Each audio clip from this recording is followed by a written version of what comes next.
Let's talk about the Tom Grossi meetup that happened yesterday. Nick Bolton finally getting the credit he deserves. A look at several players training and putting in work, including Deneric Prince, Skyy Moore, Justyn Ross, and much freaking more. But first, how about those?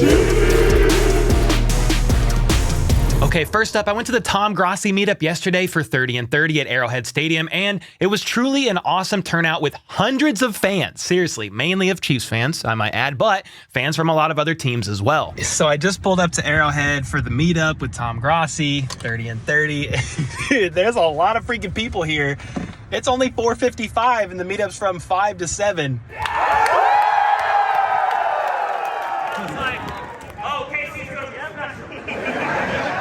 It was a freaking awesome event. I got to meet a lot of you, take photos as well. I did not expect, honestly, the reception that I got. I just showed up to support Tom and what he is doing for St. Jude. And for those of you who are wondering, who is Tom Grossi and what is 30 and 30? Basically, Tom is an incredible YouTuber and an even better human being with over 400,000 subs that is visiting all 30 stadiums in 30 days to raise money for St. Jude, and so far has helped to raise something crazy like $270,000. And if you guys have the means, make sure to contribute to the cause. The link is at the top of this description. Anyway, next up, Chiefs linebacker Nick Bolton was listed in Sports Illustrated's top 10 linebacker rankings, which is awesome to see him get some credit here, with SI's Gilberto Manzano, I probably said that wrong, saying, "You might not be familiar with the name, but you've definitely noticed the middle linebacker in the number 32 jersey flying around making plays for the Chiefs during postseason games." Bolton, 23, flashed as a rookie in 2021, but he really took his game to the next level in year 2 by stacking 180 total tackles, the second most in the league.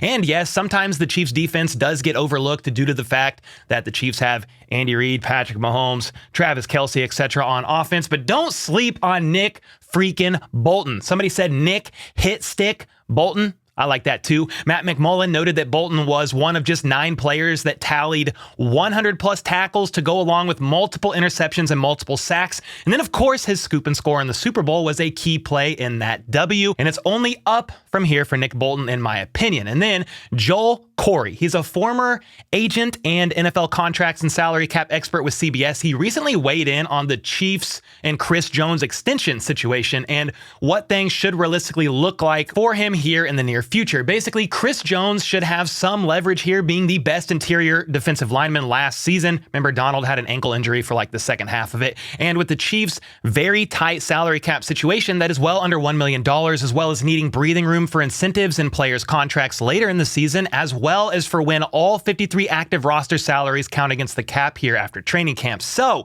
that helps tip things in Jones's favor for sure. Anyway, Joel goes on to say, quote, "A Jones deal shouldn't be less than the approximate midpoint of Aaron Donald, who makes around $31.6 million per year average, and the second highest paid interior defensive lineman, which will probably be Quinnen Williams, who I think will get a bit more than Jeffrey Simmons, who is currently the number 2 highest paid interior defensive lineman right now. And this would put Jones somewhere around the $27.5 million per year mark and guarantees in the $70 million neighborhood, with around $55 million fully guaranteed." But then he said Jones insisting on joining Donald as a $30 million per year defensive lineman wouldn't be unreasonable if he wanted to ask for that much. But we shall see. Chris Jones has made it clear he wants to be a Chief for life and does not plan on playing for another franchise in his career. So he may not aim to take the as much money as possible approach, but could be flexible with the team, within a few $1,000,000 per year. And aside from keeping him a Chief for years to come, which is the most important, okay, bar none, this should also free up around $10 million in cap space, which, as I noted earlier in this segment, is much needed for the team at the moment, and I cannot wait for this deal to get done. Something else I can't wait to see is some of these Chiefs players in action come training camp, because there's been a lot of training footage going around social media recently of players getting ready for the season and gearing up for Andy Reid's infamous training camp. So I want to take a look at some of them and weigh in about the excitement around the majority of these guys. Top Shelf Performance Training shared some footage of Amir Smith-Marset doing some drills out there, and I will be intrigued to see how things end up looking for him with such a competitive wide receiver room at the moment. I mean, he was on the practice squad, I believe, for the majority of last season. That's off the top of my head. And he has some return experience. And so, yeah, he's a guy that is definitely an intriguing one to watch. And someone else you could see out there with ISM was actually Skyy ain't a rookie no more. Okay, bad joke, but his second year is something that I am definitely more excited about, especially after a rookie season involving some definite valleys on special teams in particular, with a few muffed punts as well as limited playing time on offense. However, he did show plenty of potential on the chances he was given when he was on the same page with Mahomes, and the flashes from him seemed promising. Mahomes and others have noted how much more prepared he is now compared to last season with the year under his belt, and Skyy himself said he's ready to go out there this season and show everyone why KC drafted him in the second round last year. And then Charles Omenihu, the man who signed a 2-year, $16 million deal worth up to $20 million back in March, was spotted out there doing some Pilates type of a workout, and this dude is in shape, looking like he's ready to take a couple heads off. I mean, look at him using this one-handed panini maker presser thing, hanging upside down like Bruce Wayne, and all kinds of wild other things that I'm sure will help him out there on the football field. I'm just not smart enough to comprehend it exactly. He was one of my favorite offseason signings aside from Drue Tranquill, a man who was arguably the second best pass rusher on the 49ers outside of Nick Bosa. He has the arm span of a literal very, very large bird and can kick inside effectively as well. And I do think he was the Frank Clark replacement essentially, and I'm excited to see him in action in the near future. And while we will see him in action in training camp and a little bit in preseason, with him being one of the starters, more than likely starters on the D-line, we may sadly really have to wait until the start of the regular season to see this man in full go action. But nonetheless, I'm still excited. Somebody else I'm excited about is UDFA running back Deneric Prince, who was the next man spotted running some drills via Coach T of T360 Elite. He is definitely somebody to watch as well. Jerick McKinnon complimented his athleticism and speed for his size.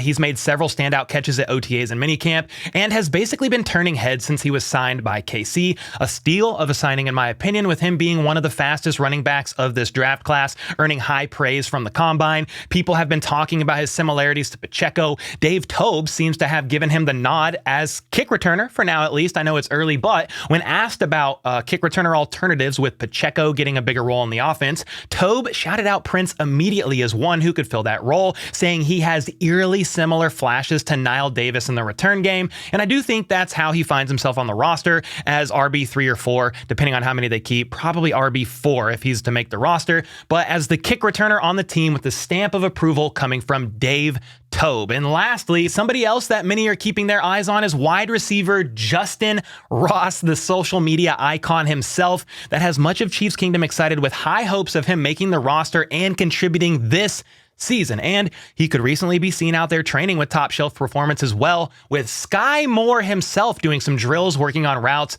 and all that fun stuff that you can see right here on the screen. And I like to see Ross putting in work with Skyy. MVS liked it too, responding to this post saying, "My young boy's working." Willie Gay said, "Woo, fire," at least with emojis. And I'm sure many others are stoked as well to see Ross getting reps at training camp and this upcoming preseason. He has an uphill battle to make the 53 roster in my opinion, but he's right there and definitely has the potential ability to push some guys out and earn a spot if he shows up and shows out at camp and in preseason. I mean, here's the thing. If they release Justyn Ross, talking about the Chiefs, if he doesn't make the 53-man roster, Justyn Ross will more than likely get claimed by another team. So the Chiefs definitely have to decide, do they bet on the potential what if in Justyn Ross if he starts turning heads, or keeps turning heads rather, training camp preseason and he stays healthy? Or do they release him and more than likely see him go to another team? We will definitely wait and see. It's definitely going to be an intriguing battle to say the least. And with all that being said, that's where I want to get your opinion on who you are most excited to see at training camp and this preseason. Is it Deneric Prince, Skyy Moore, Justyn Ross, someone else? Let me know in the comments down below. And until next time, let's go. Let's freaking go. How about those?